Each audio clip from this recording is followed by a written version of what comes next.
السلام علیکم ورحمۃ اللہ وبرکاتہ۔ بسم اللہ الرحمن الرحیم۔ محترم بزرگوں، دوستوں، عزیز ساتھیوں، اللہ کا لاکھ لاکھ شکر ہے، ایک مقدس دنوں سے ہم گزر رہے ہیں۔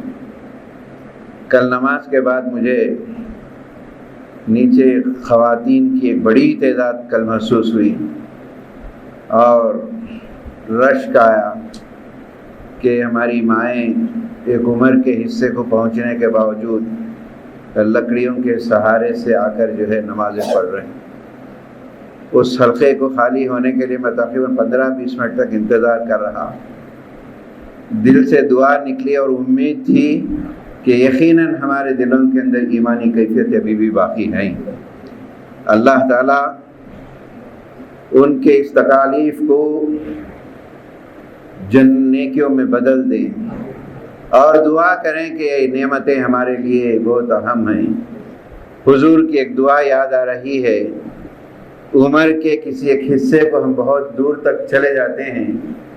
حضور یہ دعا کرتے تھے، اے اللہ عمر کی بے بسی سے تو بچا کے رکھ۔ اور ایک پیارا جملہ ہے، جب عمر کے کسی آخری حصے کو پہنچ جاتے ہیں، اے اللہ کسی نعمت سے تو ہمیں محروم نہ کر، خاص کر عمر کے آخری حصے میں رزق کے دروازوں کو منقطع مت کر۔ اس کے ساتھ ایک اور جملہ میں ایڈ کر رہا ہوں، یہ بڑی عجیب کیفیت والی عمر ہوتی ہے۔ اللہ سے یہی دعائیں کرنا کہ اے اللہ ہم تیرے محتاج ہیں، ہم کو کسی کا محتاج نہ بنا۔ میری دلی دعا ہے کہ جو بھی بزرگ ہیں، جوان ہیں، بڑی اچھی تعداد میں آ رہے ہیں، ان کے جذبہ، ہمارا جذبہ، اللہ تعالیٰ اس دہا کے اندر پورے کے پوری ہم سب کی بھی مغفرت فرمائیں۔ جس کے لیے ہم محنت کر رہے ہیں خلوص نیت کے ساتھ ہمیں کامیابی نصیب فرمائیں۔ سورہ ہود مکی سورہ ہے۔ یہ سورہ بڑا عجیب انداز کا سورہ ہے۔ اس میں قیامت کی ہولناکیوں کا ذکر آیا ہے اور ایسے تذکرے آئے ہیں کہ سزا و جزا خاص انداز میں جو نافرمان ہیں ان کے لیے بھی، جو نیک لوگ ہیں ان کے لیے بھی، اور قیامت کے دن حالات کیا ہوں گے، کس طریقے سے انسان کی جان اس کے روح سے نکلے گی۔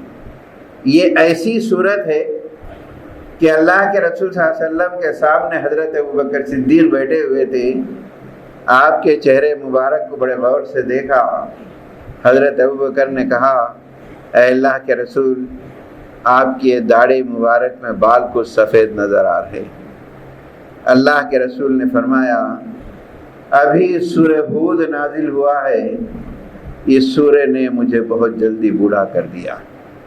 اس کے مضامین پہ غور کرے صاحب، کیا کس انداز سے قرآن ذکر کرتا ہے۔ اے لوگوں، قرآن کی باتیں بالکل سچی، پکی اور اٹل ہیں، اس کے باوجود کہاں بھٹک رہے ہو تم۔ 12واں پارہ شروع ہوتا ہے۔ آج انسان سب سے زیادہ پریشان حال ہے کس معاملے میں؟ رزق کے معاملے میں۔ اور رزق کا ایک ایسا معاملہ ہے جو اللہ نے بڑی گارنٹی دی۔ مثال دے کر کہا، روئے زمین پر کوئی جانور ایسا نہیں ہے جو اپنا رزق اس کے سر اور پیٹھ پر لے کے پھرتا، لیکن وقت مقررہ پر اللہ تعالیٰ اس کا رزق اس جگہ پہ پہنچا دیتا ہے۔ ایک سیاہ رات ہے، کالی رات ہے، کالی چٹان ہے، کالی چٹان کے اوپر کالی چونٹی رینگ رہی ہے، اور اس کا رزق اس کے وقت مقررہ پر اللہ تعالیٰ پہنچا دیتا ہے۔ تم تو بہت بڑے ہو، تم روئے زمین پر خلیفہ ہو، تمہارا رزق بھی اللہ تعالیٰ یقیناً پہنچائے گا۔ رزق کے تعلق سے فکر مت کرو۔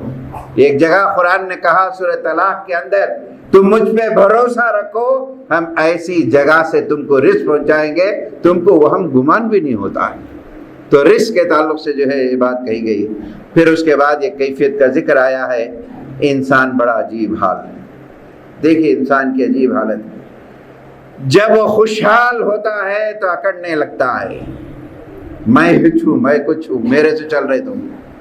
لیکن جب کوئی بڑا جھٹکا لگتا ہے، کوئی بھی مصیبت آتی ہے گڑ گڑاتا ہے، عاجز ہو جاتا ہے، اللہ تو ہی کرنے والا ہے۔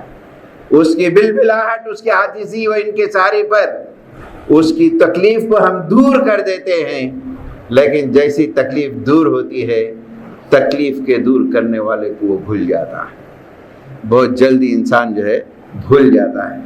اس کے بعد جو ہے کچھ پیغمبروں کے تذکرے آئے، کئی پیغمبروں کے تذکرے آئے ہیں۔ یہ کیوں ان پیغمبروں کے تذکرے بار بار مکی سوروں میں آ رہے ہیں، اس کے کیا ریزنز ہیں؟ دوسرے وقفے میں۔ بسم اللہ الرحمن الرحیم۔ حضرات، آپ مکی سوروں کو جب پڑھتے ہیں، مطالعہ کرتے ہیں، تو تقریباً مکی سوروں کے اندر پیغمبروں کے واقعات کو بار بار ریپیٹ کیا گیا۔ کئی جگہ پہ موسیٰ کا آتا ہے، قوم عاد کا آتا ہے، سمود کا آتا ہے، صالح کا آتا ہے۔ آخر ان واقعات کو بار بار ریپیٹ کرنے کی کیا وجہ؟ کیوں اس کا تذکرہ بار بار آتا ہے؟ اس کے کیا ریزنز ہیں؟ اس کے ریزنز یہی ہیں کہ انسان دنیا کے جو حالات ہوتے ہیں ان حالات میں کمزور ہو جاتا ہے، اور اس کمزوری کو دور کر کے ایمان پر ثابت قدم رہنے کے لیے یہ واقعات کے تذکرے آتے ہیں کہ دنیا میں جتنے انبیاء آئے ہیں کوئی آرام کی زندگی نہیں گزارے، بڑے بڑے مشقتوں کے پہاڑ ان کے اوپر ٹوٹے پڑے، اور اس کے بعد استقامت ہوئی، پھر ان کے اوپر کامیابی ہوئی۔ اب اس سورے کے اندر جو ہے تقریباً کئی رکوع تک انبیاء کے مزاجوں کا ذکر، قوموں کے تذکرے اور ریزنز جو عذاب آنے کے ہیں۔ خلاصے کے طور پر جو ہے قوم نوح بڑی قوم تھی، حضرت آدم کے بعد سب سے بڑے نبی تھے۔ ان کے ایک مزاج یہ تھا کہ پیغمبروں کا مذاق اڑاتے تھے۔ حضرت نوح علیہ السلام جب کشتی بناتے تھے اللہ کے حکم سے، لوگ آ کے کہنے لگے اتنے بڑے پیغمبر ہیں تو کارپینٹر کب بن گئے؟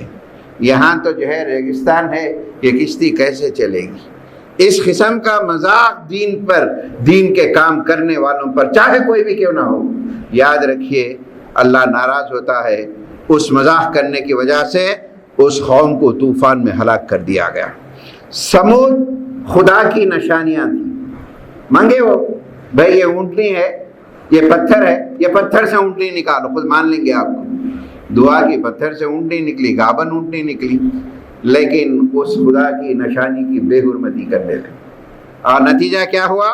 ایک کڑک کے ذریعے سے، ایک بجلی کے ذریعے سے ان کے دل پھٹ گئے، اور اس طریقے سے قوم برباد ہوئی۔ قوم عاد تکبر اور غرور میں مبتلا ہو گئے تھے، ہم سے زیادہ کنسٹرکشن کرنے والا کوئی نہیں ہے، ہم سے زیادہ طاقتور کوئی نہیں ہے، ہمارے سے بڑھ کر کوئی عمارتیں بنانے، پتھروں کو ہاتھوں سے تراش کر عمارتیں بناتے تھے، ایسی قوم تھی۔ غرور اور گھمنڈ جب آتا ہے اس قوم کو اللہ تعالیٰ نے طوفان کے ذریعے سے ہلاک کیا۔ حضرت شعیب علیہ السلام کی قوم ناپ تول میں ڈنڈیاں کر مارتے تھے، بزنس، ہم بہترین بزنس مین ہیں، ہمارے جیسا کوئی بزنس کرنے والا نہیں ہے، لیکن ڈنڈیاں مار، ناانصافی کرتے تھے، لیتے زیادہ تھے دیتے کم تھے، یہ اچھی علامتیں نہیں ہیں۔ جب انہوں نے ایک بات کو نہیں مانا، ایک دھماکے کے ذریعے سے اڑا دی گئی۔ فرعون زمین میں فساد کیا، ظلم کیا، این آر سی لایا، قبطی اپنی قوم کے لوگوں کو الگ تھا، بنو اسرائیل کے ساتھ الگ ظلم کرتا تھا، اتنا ظلم ہوا اللہ نے ڈبویا۔ جب ڈبوتے اس نے کہا اتنی بڑی سلطنت کس کام کی ہے کہ میں پانی سے بچ نہیں پا رہا ہوں۔ پھر اسی طریقے سے ان پوروں کا خلاصہ کیا ہے، کیا پرپس ہے، کیا قرآن چاہتا ہے؟ نمبر 1، پیغمبروں کے قصوں کو پڑھا کرو جس سے تمہارے دل مضبوط ہوتے ہیں۔ دوسرا، ان قصوں میں ایمان تازہ ہوتا ہے اور تمہارے لیے بڑا لیسنس ہے۔ تیسری بات یہ ہے ان واقعات سے عبرت حاصل کرو، اپنی زندگیوں کو تبدیل کرو، اگر نہیں ہے تو ان قوموں کی طرح اللہ ہلاک کرنے میں کوئی مشکل نہیں ہے۔ اور اس کے بعد جو ہے مثال دے کر اللہ سمجھاتا ہے یہ سب تمہارے سامنے ہے، اس کے مقابلے میں تم کچھ بھی نہیں ہو۔ تم اگر ہماری نافرمانی کرے، ان قوموں کو ہم نے اکھاڑ کے پھینک دیا، تم کس چیز کی ہے؟ لہذا عاجزی و انکساری کے ساتھ خدا کے احکام کے سامنے سر جھکائیں گے تو کامیاب ہوں گے، غرور اور گھمنڈ میں مبتلا ہوں گے تو ناکامی ہوگی۔ اللہ تعالیٰ ان پیغمبروں کے واقعات سے ہمارے دلوں کو مضبوط فرمائے، ایمان بھی اضافہ فرمائے۔ بسم اللہ الرحمن الرحیم۔ حضرات، جو سورہ تلاوت کیا جا رہا ہے یہ کون سا سورہ ہے؟ بول سکتے کوئی؟ سورہ یوسف۔ ماشاءاللہ، بڑے خوشی کے بعد۔ اور یہ قصہ بھی تقریباً سب کو معلوم ہے، مشہور قصہ ہے، لیکن 3 وقفے ہیں یہ، اور دوسرا بھی 2-3 منٹ کا ٹائم ملتا ہے۔ لیکن اس سورے سے میں نے کیا سمجھا، آپ کے لیے، سب کے لیے کیا پیغام ہے۔ قصہ تو آپ جانتے ہیں پورا، سب کو معلوم بھی ہے، لیکن یہ سورہ، یہ واقعہ یہ معمولی نہیں ہے، اس میں کئی پہلو ہیں، کئی واقعات سے بھرا ہوا سورہ ہے حضرت یوسف کی زندگی کا۔ 2-3 باتیں جو میں نے عرض کیا وہ آپ کے سامنے ذکر کرتا ہوں اس سورے سے۔ بڑے خوش نصیب ہیں وہ لڑکے، وہ نوجوان جن کے ماں باپ ابھی زندہ ہیں، بڑے خوش نصیب ہیں۔ اور بڑے خوش نصیب ہیں وہ ماں باپ جو دنیا سے رخصت ہو گئے اور جاتے ہوئے اس دنیا میں اپنے لیے دعا کرتے ہوئے اولاد کو چھوڑ کر گئے۔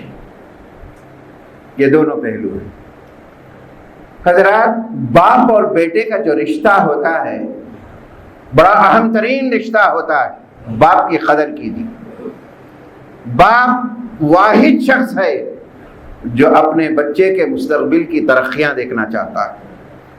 باپ واحد شخص ہے جو اپنے بچے کو اپنے سے زیادہ اونچے معیار پر دینا چاہتا ہے، سچے دل کے ساتھ۔ اور اسی واسطے اللہ کے رسول نے فرمایا 3 لوگ جب دعا کرتے ہیں تو ان کی دعا کبھی رد نہیں کرتا اللہ۔ ایک مظلوم کی دعا، ایک مسافر کی دعا، ایک باپ اپنے بچے کے لیے دعا کرتا ہے، رد نہیں ہوتے۔ ماں باپ کی قدر کیجیے، سچی دل سے دعائیں دینے والے کوئی رشتہ دار نہیں ہوتے، یہ ماں باپ ایک ہی ہیں جو صحیح دیتے۔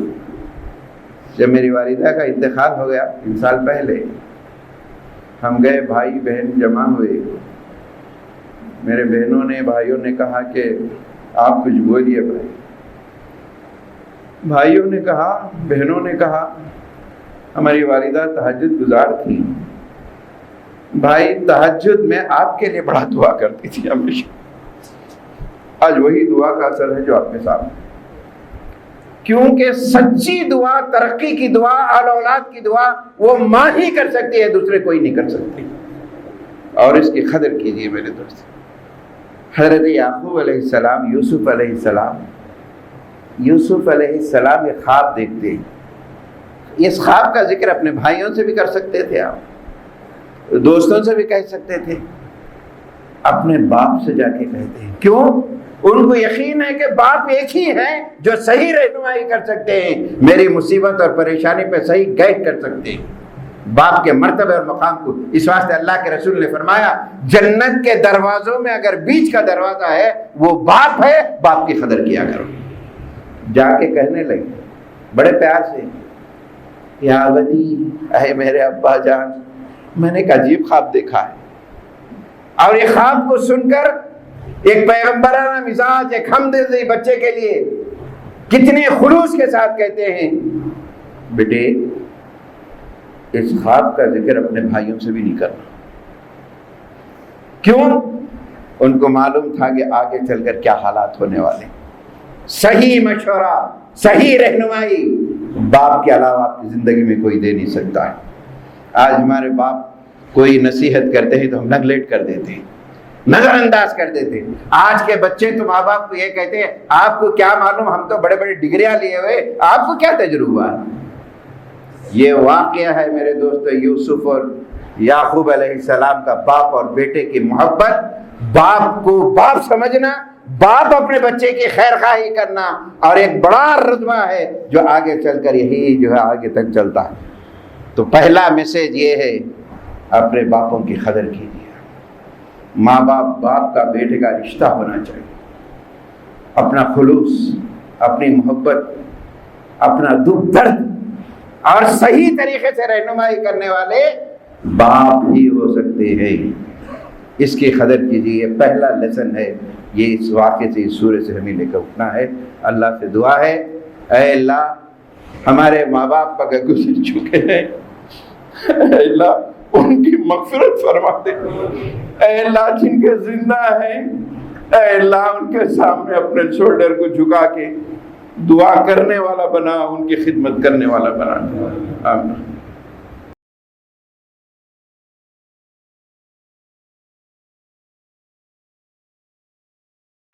بسم اللہ الرحمن الرحیم۔ حضرات، دوسرا جو پہلو ہے حضرت یوسف علیہ السلام کی زندگی سے،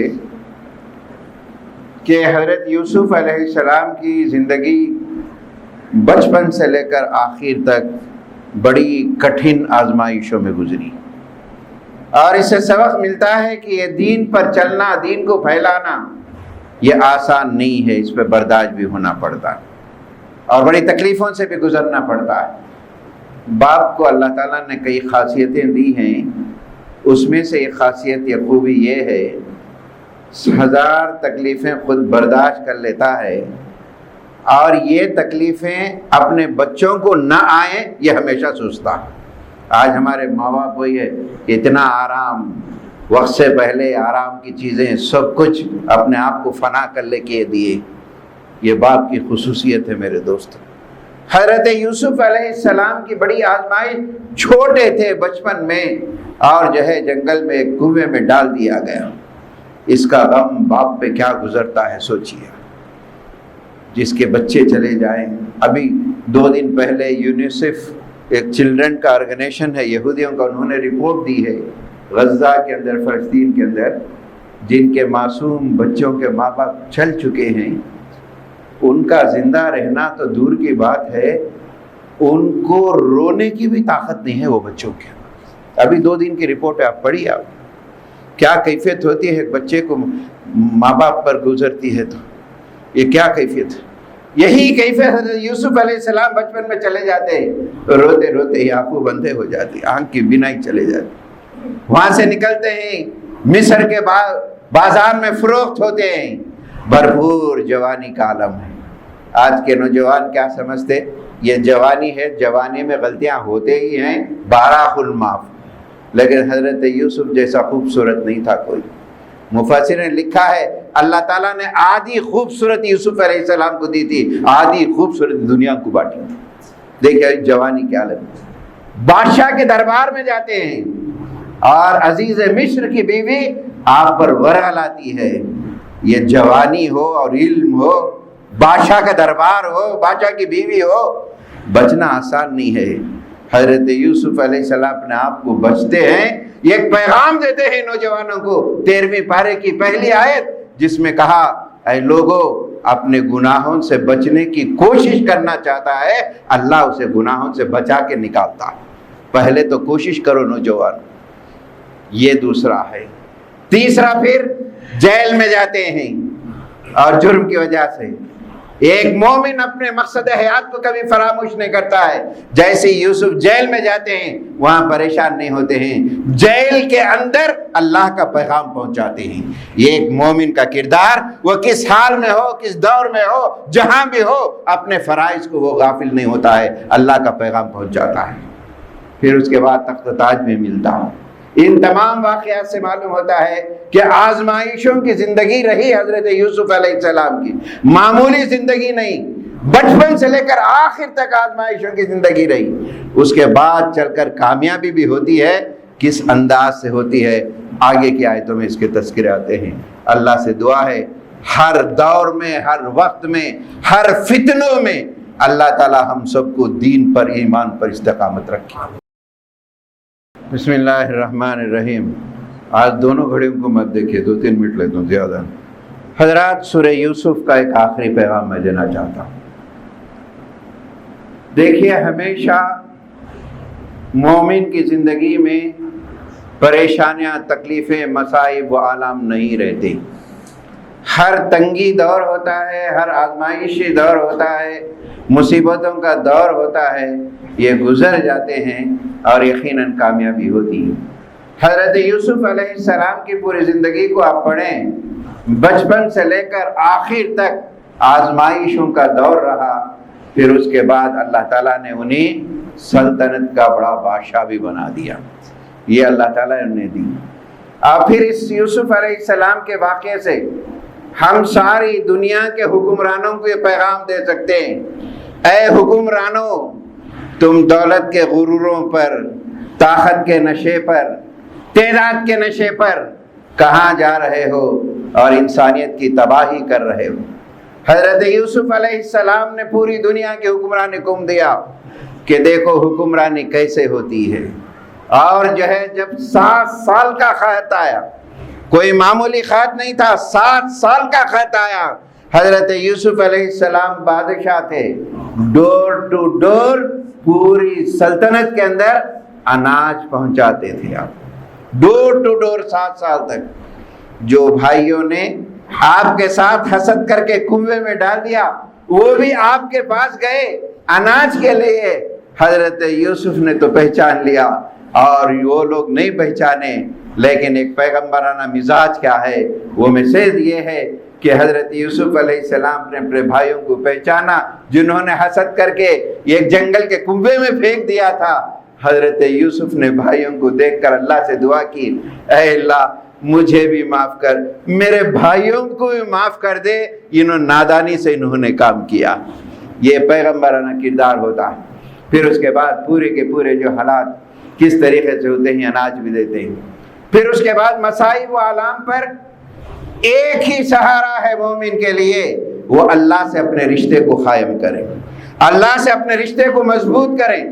دعائیں ایسی چیز ہوتی ہیں جو دعاؤں کے ذریعے سے اپنے مسائل کو حل ہوتی ہیں. حضرت یعقوب علیہ السلام یوسف علیہ السلام کے چلے جانے کے بعد رو رو کر آپ کے آنکھوں سوکھ گئے، اندھے ہو گئے. اور اس حالت میں بچوں نے کہا، یوسف کی یاد میں، بیٹے کی محبت میں سٹیا گئے. اس جملے کو سن کر حضرت یعقوب علیہ السلام کی وہ دعا ہمیں آج بھی کرنا چاہیے. اپنی اولاد سے ہو، حالات سے ہو، مایوس نہ ہو، اللہ سے دعا کریں. حضرت یعقوب نے کہا، اشکو بثی و حزنی الی اللہ، میری تکلیف، میری غم میں اللہ سے دعا کر رہا ہوں، وہی پلٹائے گا. آخر کار بینائی بھی واپس ہو جاتی ہے. حضرت یوسف علیہ السلام کو تخت و تاج ملنے کے بعد کیا انداز ہونا چاہیے تھا آپ کا؟ آپ نے ایک جملہ کہا، نوٹ کریے جملے کو، وَمَن يَتَّقِ وَيَصْبِرْ إِنَّ اللَّهَ لَا يُضِيعُ أَجْرَ الْمُحْسِنِينَ. جو آدمی اللہ سے ڈر کر زندگی گزارتا ہے، مصائب و آلام میں صبر کرتا ہے، یاد رکھو اس کے اجر کو اللہ تعالیٰ ضائع نہیں کرتا ہے. پھر اس کے بعد آپ نے ایک بڑی دعا کی، بڑی دعا جو ہمارے لیے ہے حضرت یوسف علیہ السلام کی. زندگی کا مقصد یہ ہونی چاہیے، زندگی کا ایم ہونی چاہیے ایک مسلمان کا، فاطر السماوات والارض انت ولی فی الدنیا والآخرہ. زمین و آسمان کے پیدا کرنے والے، یہاں بھی وہاں بھی تو ہی ہمارا مددگار ہے. توفنی مسلما والحقنی بالصالحین. موت تو آنا برحق ہے، لیکن جب ہمارے پاس موت آئے بحالت مسلمان کے ہم رہیں. کلمہ ہو ہمارے سامنے. اے اللہ جب تیرے پاس آئیں تیرے نیک چہیتے بندوں میں ہمارا شمار فرما دے. یہ یوسف علیہ السلام کے سورے کا پیغام ہے میرے دوستو. میں اللہ تعالیٰ سے دعا کرتا ہوں اس سورے کے ذریعے سے ہمارے اخلاق و کردار میں بیداری ہو، ہمارے نوجوان ایک نمونہ بنائے حضرت یوسف علیہ السلام کو. قرآن یوسف جیسا نوجوان دیکھنا چاہتا ہے روئے زمین پر. اللہ تعالیٰ ہم سے حسد سے، بغض سے، تمام برائیوں سے بچا کے رکھے. وہ دعائیں جو حضرت یعقوب اور یوسف نے کی ہیں، اے اللہ ہم بھی دعا کر رہے ہیں، اے اللہ اس سے ہمیں نجات نصیب فرما، ہماری دعا قبول فرما. آمین.